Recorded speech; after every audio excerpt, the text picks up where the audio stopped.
Hello दोस्तों, स्वागत है आप सभी का हमारे यूट्यूब चैनल में। दोस्तों, अगर आप हमारे यूट्यूब चैनल पर नए हैं तो हमारे चैनल को सब्सक्राइब करें, लाइक करें। दोस्तों, आज हम लोग बहुत ही important topic Hindu minority and guardianship act 1956 पढ़ने जा रहे हैं। दोस्तों, इसको पढ़ने से पहले हम इसके प्रिएम्बल को पढ़ते हैं। दोस्तों, Hindu minority and guardianship act 1956 जो है कि ये जो है कि अमेंडेड और कोडिफाइड जो है कि लॉ है, जो कि माइनॉरिटी और गार्जियनशिप से, हिंदू के माइनॉरिटी और गार्जियनशिप से रिलेटेड है। इसके हम जो है कि सेक्शन 1 को पढ़ते हैं। इसमें जो है कि सेक्शन 1 में हिंदू माइनॉरिटी और गार्जियनशिप एक्ट का जो है कि शॉर्ट टाइटल डिफ़ाइन किया गया और ये एक्सटेंड मीनिंग को डिफ़ाइन करता है। ये जो है कि पहले जम्मू कश्मीर के अलावा संपूर्ण भारत पे लागू होता था, लेकिन अब जो है कि ये जो है कि संपूर्ण भारत पे जम्मू कश्मीर के साथ संपूर्ण भारत पे लागू होता है। ये जो है कि प्रेसिडेंट के द्वारा 1956 में जो है कि लॉ के रूप में ये जो है कि बनाया गया।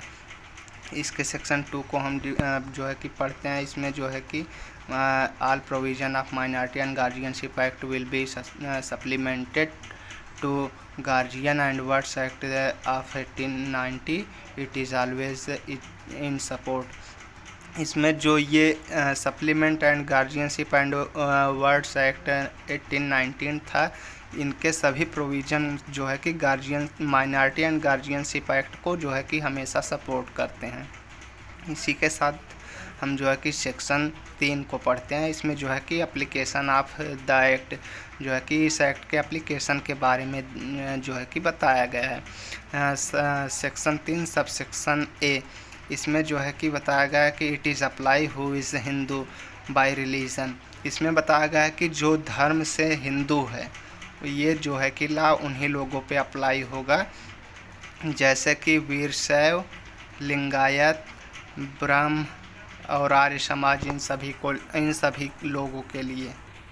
सेक्शन 3 सब सेक्शन 2 में डिफ़ाइन किया गया कि ये जो है कि बौद्ध, जैन, सिख और इन सब रिलीजन वालों के ऊपर अप्लीकेबल होगा। और जो है कि इसी के साथ सेक्शन 3 सब सेक्शन सी में जो है कि बताया गया है कि ये मुस्लिम, क्रिश्चियन, पारसी और जैव को छोड़ के बाकी जो है कि और सभी लोगों पे अप्लाई होगा। और ये जो है कि भारत की होल टेरिटरी पे जो है कि ये लॉ अप्लाई किया जाएगा। Hindu minority and guardianship act 1956 section 4 में जो है कि इसकी डिफिनेशन को बताया गया है। आइए चलें हम इसकी डिफिनेशन को पढ़ते हैं। इसमें जो है कि सेक्शन 3 डिफिनेशन इज डिफाइंड जो है कि इसके सेक्शन 3 में जो है कि हम लोगों ने अभी पढ़ा कि मतलब इन Hindu minority and guardianship act के अंडर में कौन कौन से लोग आएंगे, जैसे कि हमने अभी बताया कि बौद्ध, जैन, सिख, इन सब रिलीजन वाले। इसमें जो है कि क्रिश्चियन, पारसी, जैव, मुस्लिम ये लोग नहीं आएंगे। तो इसके सेक्शन 4A में जो है कि माइनर को डिफ़ाइन किया गया है। तो माइनर मतलब minor means a person who is not completed the age of 18 years. जो व्यक्ति 18 साल की एज कंप्लीट नहीं किया हो वो माइनर कहलाएगा। और सेक्शन 4B में गार्जियन को डिफ़ाइन किया गया है। It means a person having the care to the person of a minor or of his property or of both his person and property included. मतलब दोस्तों कि इसमें जो है कि गार्जियन को बताया गया कि वह व्यक्ति जो माइनर के केयर के लिए और उसकी प्रॉपर्टी के केयर के लिए, दोनों के लिए जो है कि खुद जिम्मेदारी लेता है, वो जो है कि गार्जियन होता है। इसमें गार्जियन को डिफ़ाइन किया गया है दोस्तों। पहला जो है कि नेचुरल गार्जियन बताया गया है। उसके बाद हम अभी इसको जो है कि ऐसे बता रहे हैं, आगे चल के हम इसको ब्रीफली डिफ़ाइन करते हैं। और दूसरा जो है कि बताया गया है कि a guardian appointed by the will of the minor's father and mother. वह व्यक्ति जो कि माइनर के फादर और मदर की विल पे जो है कि, जैसे कि माइनर के फादर और मदर की तबीयत बहुत ज़्यादा ख़राब है, उनके बचने की कोई उम्मीद नहीं है, तो वो जो है कि एक विल के थ्रू जो है कि किसी को जो है कि अपॉइंट कर देते हैं कि हमारे मरने के बाद हमारे जो है कि माइनर चिल्ड्रन के जो है कि गार्जियन आप होंगे। उसके बाद दोस्तों तीसरा बताया गया है कि मतलब वह गार्जियन उसे भी कहेंगे कि जो कोर्ट के द्वारा अपॉइंट या डिक्लेयर किया गया हो।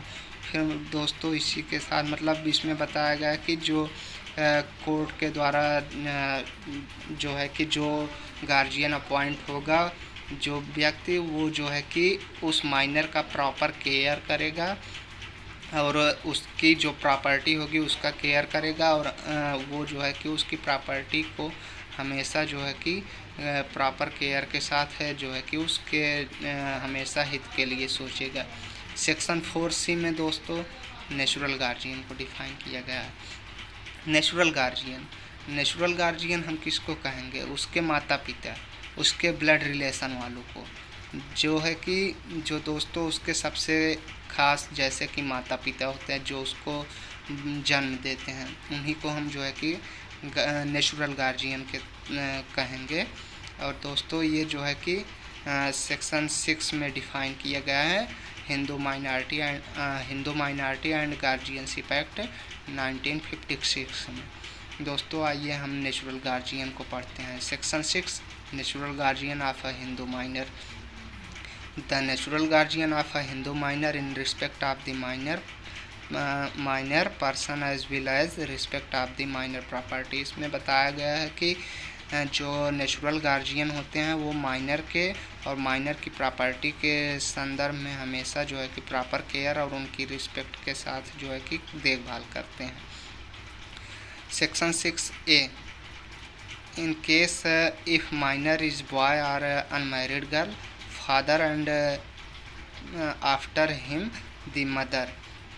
मतलब कि a person who is natural guardian.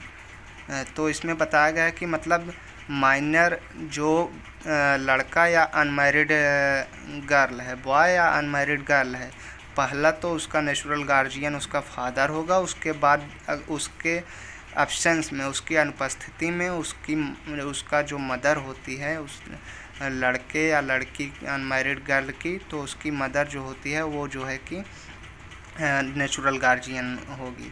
दोस्तों इसमें सबसे important case Gita Hariharan versus Reserve Bank of India 1999 का केस है। इसमें जो है कि सुप्रीम कोर्ट ने बताया कि सेक्शन 6A में बताया गया है कि जो आफ्टर शब्द है इसमें बताया गया है कि after father the mother is the natural guardian of the minor, यानी कि पिता के बाद जो है कि नेचुरल गार्जियन जो होती है वो उस बच्चे की माँ होती है जो माइनर होता है। और दोस्तों बहुत ही इम्पॉर्टेंट जो है कि पॉइंट है सेक्शन 6 से, if the child is less than 5 year then the custody of child with mother. अगर जो है कि बच्चा जो है कि 5 साल से छोटा है तो जो है कि उसकी नेचुरल गार्जियन या जो कस्टडी होती है वो जो है कि माता की होती है। इफ़ द इलिस्टिमेट बॉय और illegitimate unmarried girl then the natural guardian is mother and after her the absence of mother the father will natural guardian. अगर जो है कि इलिस्टिमेट बॉय या इलिस्टिमेट अनमैरिड गर्ल है तो उसकी जो है कि नेचुरल गार्जियन जो होता है उसकी माता होती है। उसके बाद अगर माता की एब्सेंस में जो है कि उसका जो फादर होता है वो जो है कि नेचुरल गार्जियन होता है। फिर अगला पॉइंट दोस्त जो है कि if the married girl then her natural guardian will be her husband. अगर कोई मैरिड गर्ल है तो उसका नेचुरल गार्जियन जो होगा वो उसका हस्बैंड होगा, उसका पति होगा। In this section the step father and step mother is not natural guardian.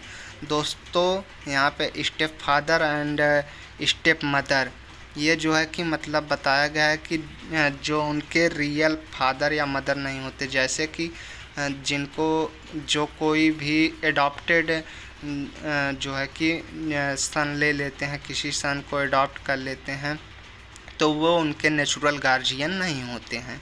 उसके बाद हम इसी के साथ पढ़ते हैं removal of natural guardian. Natural guardian कैसे अपने जो है कि नेचुरल गार्जियन के जो ड्यूटी है उससे कैसे रिमूव हो सकता है। If any guardian was cast to be a Hindu, अगर कोई भी व्यक्ति हिंदू है तो वो अगर ऐसा क्या करता है जिससे उसका नेचुरल गार्जियन की जो ड्यूटी है उससे वो रिमूव हो सकता है। इसका मतलब दोस्तों अगर वो अपने जो है कि रिलीजन को चेंज कर लेते हैं, अगर वो अपने रिलीजन को चेंज कर लेते हैं तो वो जो है कि नेचुरल गार्जियन उनके जो होता है वो ऑटोमेटिकली रिमूव हो जाएगा, तब वो उस जो है कि माइनर के नेचुरल गार्जियन नहीं रह जाएंगे। If any guardian completely or finally renounced to the world, यानी कि दोस्तों यहाँ पे जो ये वर्ल्ड शब्द है इसका मतलब होता है कि सन्यासी होना। अगर वो पूरी तरह से जो है कि हर्मिट सन्यास ले लेते हैं तो वो जो है कि उसके नेचुरल गार्जियन का जो पावर होता है उससे ऑटोमेटिकली रिमूव हो जाते हैं। Section 7 natural guardian of adopted son, जो है कि हम अब सेक्शन 7 में पढ़ेंगे natural guardian of adopted sun.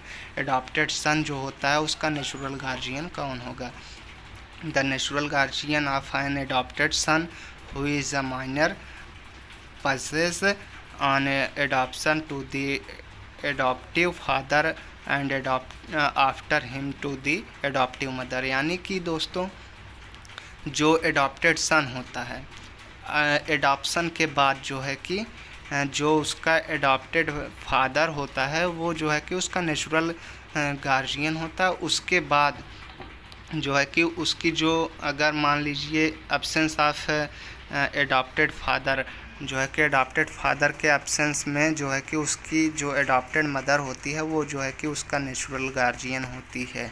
Section 8 पढ़ते हैं दोस्तों power of natural guardian and restriction on it, यानी कि जो नेचुरल गार्जियन का पावर होता है और उसको इस पावर पे कैसे रिस्ट्रिक्शन कर सकते हैं, इसको हम जो है कि section 8 Hindu minority and adoption Hindu minority and guardianship act 1956 में पढ़ेंगे। हम सेक्शन 8 में जो है कि नेचुरल गार्जियन के पावर को पढ़ते हैं दोस्तों। इसमें जो है कि बताया गया कि नेचुरल गार्जियन के पास जो है कि अपने माइनर जो सन्स या डॉटर हो, अनमैरिड डॉटर होती है, उसके बेनिफिट के लिए उनके पास जो है कि रीजनेबल जो है कि ऑल पावर जो है कि प्रॉपर डिफाइन की गई होती है। वो हमेशा उसके बेनिफिट के लिए जो है कि उसके प्रोटेक्शन के लिए हमेशा जो है कि वर्क करेंगे। Restriction on such power of the natural guardian, यानी कि नेचुरल गार्जियन के पावर पे जो रिस्ट्रिक्शन लगता है कि उसको हम कैसे पढ़ेंगे, तो आइए हम यहाँ पे उसको पढ़ते हैं। The natural guardian shall not without the permission of the court, यानी कि नेचुरल गार्जियन जो है कि वो जो है कि अपने माइनर सन के खिलाफ या जो नेचुरल गार्जियन है वो जो है कि माइनर के खिलाफ बिना कोर्ट के परमिशन के ये चीज़ें नहीं कर सकता है। Mortgage the property of minor की जो प्रॉपर्टी है उसे मॉर्गेज नहीं कर सकता है, उस पर चार्ज नहीं लगा सकता, उसको सेल नहीं कर सकता, उसको गिफ्ट के तौर पे किसी को भेंट नहीं कर सकता, गिफ्ट नहीं कर सकता। Exchange any part of immovable property of minor, जो है कि माइनर के जो इमूवेबल प्रॉपर्टी है उसके किसी भी पार्ट को वो एक्सचेंज नहीं कर सकता है। Natural guardian can not minor property without permission of court, जो है कि नेचुरल गार्जियन जो होता है कि उसके माइनर्स के प्रॉपर्टी को जो है कि बिना कोर्ट के परमिशन के जो है कि बेच नहीं सकता है।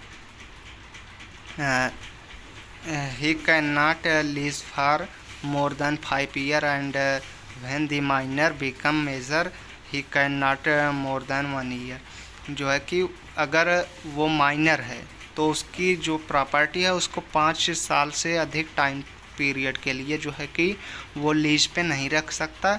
अगर वो मेजर हो चुका है तो उसकी प्रॉपर्टी को जो है कि वो बस 1 साल के लिए ही लीज पे रख सकता है। और दोस्तों तीसरा पॉइंट है any disposal in contravention of section 8 is voidable.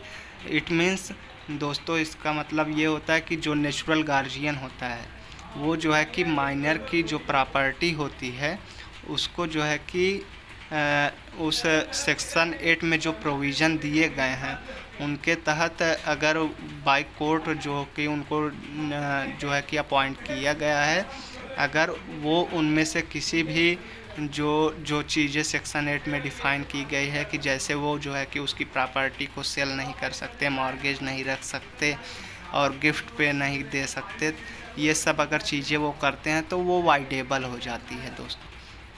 और जो है कि इसमें जो है कि नेचुरल गार्जियन को जो है कि माइनर की प्रॉपर्टी में कुछ करने के लिए जो है कि कोर्ट की परमिशन की आवश्यकता होती है। और चौथा पॉइंट है the court shall grant the permission to natural guardian for minor's property. अगर वो ऐसा करते हैं तो जब तक कोर्ट उनको जो है कि परमिशन नहीं दे देती तब तक वो